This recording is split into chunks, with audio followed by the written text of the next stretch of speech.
Hey guys, what's going on? I posted a video about my Buster Sword before, but I realized I wasn't in the video, so you couldn't really get a good shot of what the proportions of it were. So I'm just making this for two reasons. One is I want you to see the proportions of it in proportion to me. I'm about 6'2", so you can kind of get an idea of what it looks like. And two, my computer's still broken, and I'm really, really bored. So here's the sword. When I stand with it, it doesn't look that big. If I put it like where he carries it on the back, or if you put it up onto the shoulder, you can kind of see it's not super huge.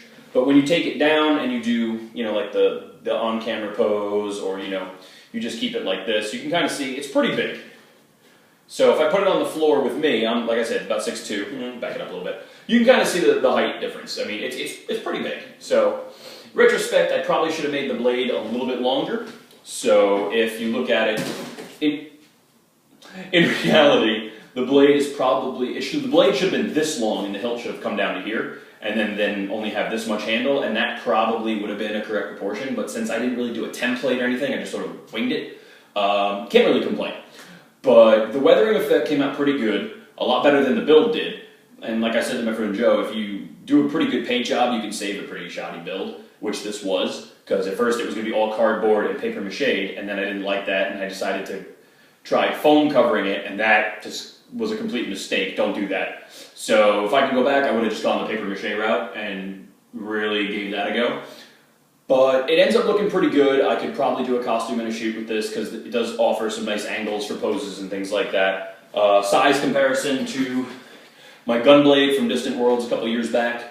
You can kind of see the blade is actually the length of the entire gunblade. So it's really not as small as you think it is. It's just the proportions aren't quite there. So I would probably lengthen the blade, but you can kind of see what I was talking about, and then I'm going to probably put it on the wall or something. Like, if I have a wall display, you can kind of see, it's nice, I'll put some weird thing together, put the Final Fantasy logo up there, and put the little label with, whatever game it was underneath it. Maybe I'll throw the Keyblade in there, but you can kind of see what I'm talking about. So, that is the Buster Sword at full size compared to my size.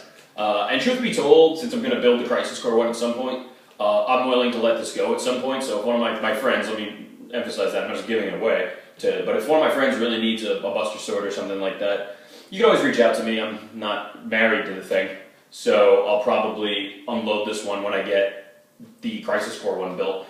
But yeah, I think it came out pretty good, but no, I'm not going to build another one, and I'll have this one on my wall until I make my Crisis Core, and then that's it. No more Final Fantasy VII blades.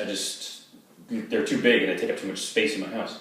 So, anyway, I'm going to go back to being bored. Thanks for checking it out, and leave comments and criticisms or advice if you think you could help me improve my builds. I'm always looking to get new ideas. If you're curious about the decoupage I use instead of PVA glue, it's this. I picked it up at Michael's, used a 40% off coupon. It's really the only time I ever go and buy things is when I can use their coupons, and I think it worked just fine. Hopefully I'll be able to go over the gunblade with it. So yeah, other than that, thanks a lot.